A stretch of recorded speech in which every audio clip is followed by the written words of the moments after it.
नमस्कार, राधे राधे, हर हर महादेव और जय श्री राम। ठीक।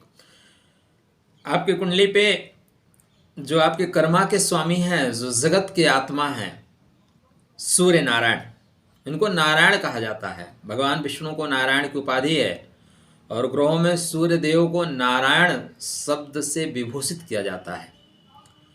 आप सब लकी हैं कि आप ऐसे समय में जी रहे हैं जो वो समय ऐतिहासिक है, जो पौराणिक है। आप कह सकते हैं अपने पीढ़ियों से कि भाई राम मंदिर का स्थापना हमने अपने नज़रों के सामने देखा था। तो सप्ताह राम मंदिर की स्थापना का चल रहा है। आप यत्र तत्र सर्वत्र जहाँ भी हैं, जैसे भी मनसा वाचा कर्मणः, आप इसमें सहयोगात्मक रवैया रख सकते हैं, रखिए। तो सूर्यदेव चंद्रमा के खूबसूरत नक्षत्र श्रवण नक्षत्र में प्रवेश कर रहे हैं। श्रवण भगवान विष्णु का कृपा प्राप्त नक्षत्र है और भगवान राम भगवान विष्णु के ही स्वरूप हैं, धर्म के स्वरूप हैं।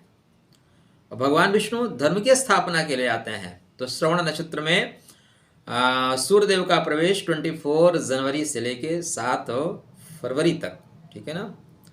यहाँ पे आपको बेहतर परिणाम देंगे। देखिए, बेहतर परिणाम देने के पीछे कारण क्या है।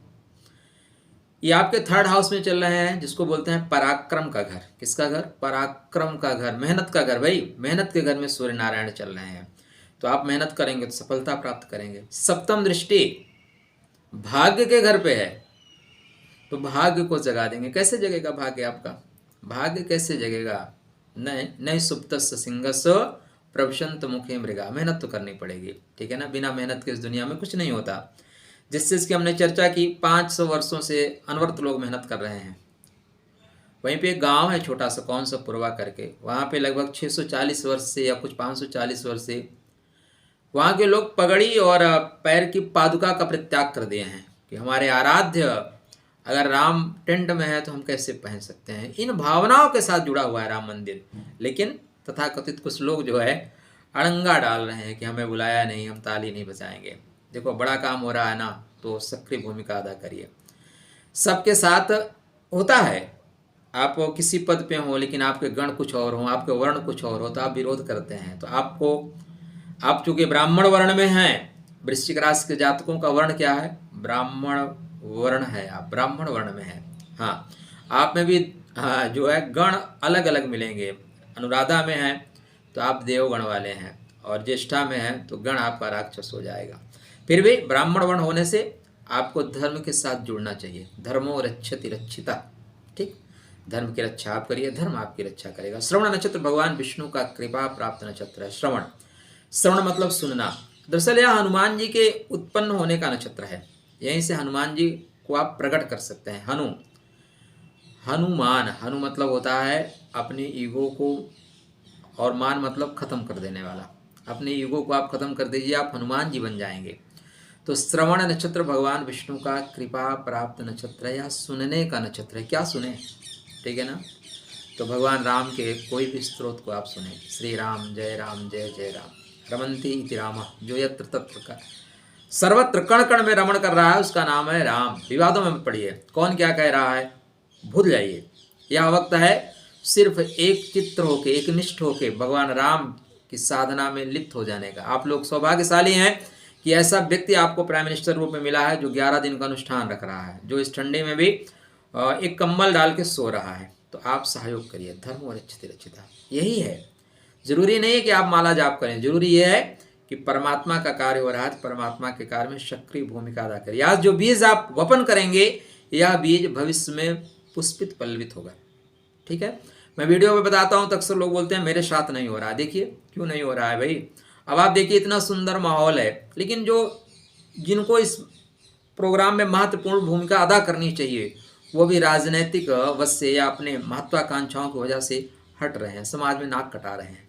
ठीक, तो आप जहाँ पे भी जैसे हैं, प्रभु के कार्य से जुड़े रहिए। जो राम का नहीं वो किसी काम का नहीं। छोटी छोटी बातों को छोड़ दीजिए। शिखर नहीं बना है, ये नहीं बना है। सोमनाथ का मंदिर जो बना था ना, सोमनाथ का मंदिर भी ऐसे ही बाबू राजेंद्र प्रसाद प्राण प्रतिष्ठा करने गए थे, तो आप देखिएगा कभी चित्र, तो वैसे ही था। तो प्रभु का कार्य हो रहा है। भगवान विष्णु का आप श्रवण करें, उनके स्त्रोतों का श्रवण करें, ठीक है ना। विष्णु सहस्त्र नाम का श्रवण करें। आप जहाँ भी हैं यत्र तत्र सर्वत्र, आप नहीं पहुँच पा रहे हैं अयोध्या, अयोध्यापुरी मुक्ति की पुरी है, ठीक है ना, सप्तपुरी में आती है। तो मुक्ति की पुरी के लिए आप यहीं से कामना करें, जहाँ है वही को, वही स्थान को आप मान के चलिए अयोध्या है, ठीक है ना। और अपने इंद्रियों को वश में करके आप काम करना शुरू करिए। राम तो आएंगे। राम कब आएंगे? जब आप दशरथ बन जाएंगे तब आएंगे। दशरथ मतलब 10 इंद्रियों को आप रथ बना लीजिए, उसके ऊपर आरूढ़ हो जाइए, तो राम तो आएंगे। आपकी झोपड़ी में भी राम आएंगे। तो यहाँ पे प्रथम जो नवांश है वो मिलेगा मेष नवांश। मेष नवांश का मतलब है संघर्ष के साथ आपको आगे बढ़ना है। संघर्ष मतलब परेशानियों को दूर करने के लिए। दूसरा वृषभ नवांश से प्रेम मिलेगा, सुख मिलेगा, इंद्रिय सुख मिलेगा, हर तरह से जीवन साथी का सपोर्ट मिलेगा, व्यापार में वृद्धि हो रही है। थर्ड नवांश में थोड़ा सा ध्यान धारणा में जाना पड़ेगा। तो तीसरे में मतलब 31 तारीख से लेकर 3 फरवरी तक ध्यान में रहिएगा। 3 फरवरी से फिर आपका जो 7 फरवरी तक का श्रेष्ठ समय है, क्योंकि यहाँ पे कर का नवांश आएगा। भाग्योदय के लिए श्रेष्ठ समय, भाग्योदय के लिए श्रेष्ठ समय। तो भाई आप हमारे चैनल को भी सपोर्ट करते चलिए।